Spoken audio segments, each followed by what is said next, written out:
This video contains what I consider to be one of the most significant ideas that has had a life-altering impact on the concept of empathy. Things were changing for others because they were experiencing realizations, and I could see that when I experienced things in my life. Today, my friends, inspired by the profound teachings of Dolores, a renowned hypnotherapist and spiritual educator, I will delve into one of the most transformative ideas that has personally revolutionized my understanding of empathy. Dolores Cannon's work has been instrumental in shaping my perspective on the empathic experience. I want to tell you about these revelations I've had about being an empath, how to transform it from a weakness into a strength, why it exists, and how to alter your interactions with others consequently. I also think it's crucial that we are aware of what's going to happen in 2024. As the year progresses, more and more old structures will crumble. People who are very empathetic may wrongly feel the rough energy of others who are going through a lot of pain or working through their shadow. To begin, how does one define an empath? Someone who is able to pick up on the energy levels of those around them is known as an empath, or a highly sensitive individual. Additionally, I have included some scientific information and indicators that you might have empathic abilities here. First, you have a strong emotional sense. Second, you care deeply about other people and can put yourself in their position. Third, you can tell when someone is lying without even trying. You have an amazing ability to figure out what they're really trying to do. When you're experiencing intense feelings of closeness and intimacy, it might be exhausting. Experiencing the immense amount of energy in a busy city probably overwhelms you. You're not good in busy areas. There's a lot of stimulus. People usually open up to you about their struggles. People feel comfortable opening up to you about their lives and the challenges they're facing because they know you'll listen and help them. Also, it's not easy for you to not care. You have a hard time drawing the boundary, and many others who are also very empathetic struggle with doing the same. They have such a vivid understanding of other people's emotions that they often find themselves saying yes to things they really don't want to do just so they won't let them down. Therefore, it is quite probable that you are an empath if you possess any of these traits. I learned a lot about myself from Dolores Cannon's work. She has a master's degree in the metaphysical field and a deep understanding of energy. When I started to do regular meditation practice, it completely transformed my perspective on empathy, and it relates to the entire idea that I'll be explaining. But first, I'd like to tell you why and what a really empathic person's primary pain is. For some reason, I always felt the need to make other people happy and secure, so I guess that's how my capacity for empathy came to emerge. In my own experience, I've discovered that I've had exceptional people's reading skills from an early age. I had a college roommate who was often making up things that I could tell he was lying about, and some of them weren't even serious. He was nothing more than a small liar, but I could always discern when he was being dishonest. It came naturally to me. Sometimes I'm still surprised at how well I can tell when other people cannot comprehend it. But this is something I've gotten better at over the course of my life. Now, I know this sounds strange, but I think a lot of people who are naturally empathic could benefit from learning to establish their own boundaries, a sense of this is me and that is you, in a safe space where they can express themselves without fear of judgment. In light of everything I've learned, I can now say that I've lived my life to the fullest, never before having felt secure outside of my own frame. Creating my own container and learning to discern my own energy from that of other people has been a game changer. If either of your parents showed signs of having a strong capacity for empathy, it's possible that you inherited that quality and have a strong capacity for empathy now. Maybe they made you feel their feelings, which didn't exactly give you the freedom to be yourself, and may have even made you feel bad for being sensitive. I have to say, that's a pretty cool power. It looks like you're very smart, You have the power to be in tune with other people, and you need to figure out how to use this gift. If this video is bringing value to you, I kindly ask for your support. Please consider subscribing to our channel, leaving your like, and if you wish, share your own experiences in the comments section below.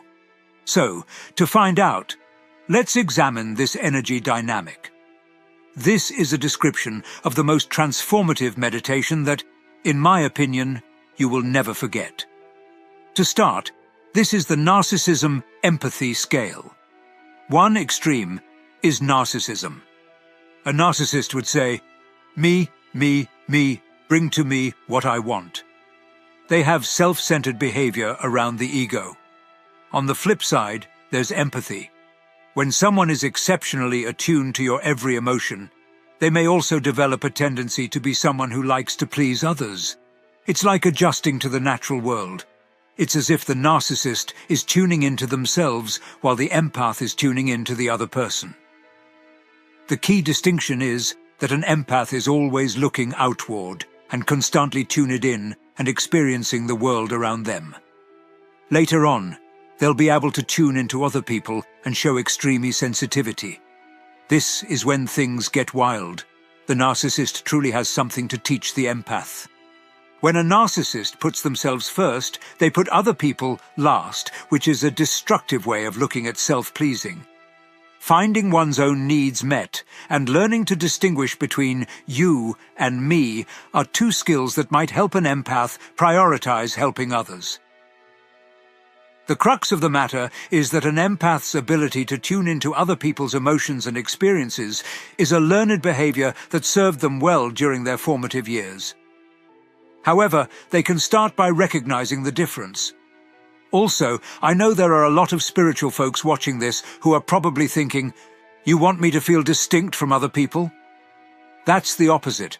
We need unity, consciousness.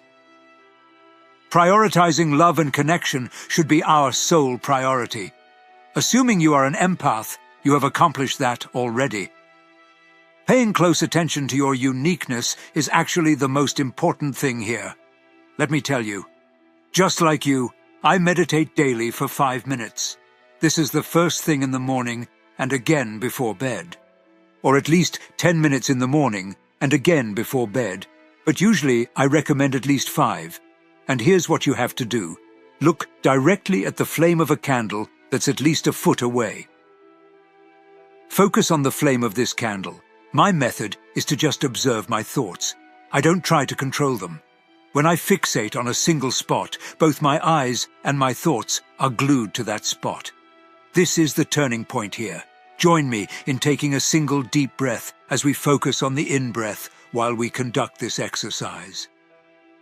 I want you to pay attention to a few things. Now is the time to breathe deeply. While you inhale, whether you're gazing at a candle flame or this video, what you'll notice is that with each deep breath, you can feel the separation between yourself and the object, subject, or object you're seeing in front of you. By doing this with a candle flame, I am able to experience the distance between me and the flame as I inhale. So, I take a big breath while inhaling, and while I gaze at the flame on the in-breath, I concentrate on that tiny point and the energetic distance between us. Then, on the out-breath, I let go of that tension. Additionally, I direct my attention on the sensation of energy flowing through my feet, hands, and arms. A heightened sense of presence washes over me while I work on this. You see, an empath is hyper-attuned to their surroundings and less concerned with their physical self. And when you are present, let me tell you something. You are magnetic. A flood of energy will envelop you, and if everyone would just concentrate on being here and now, the world would become a better place. The secret to being an empath is learning to put yourself in your own frame, which means having more space between you and other people. In order to fulfill your own purpose, your own frame must be on a personal mission. Setting reasonable limits is another important step in this direction. The more you tell yourself yes, the more room you have to tell other things no. and both of these things contribute to healthy boundaries. The more you refuse to do something you don't want to do, the more you end up doing it.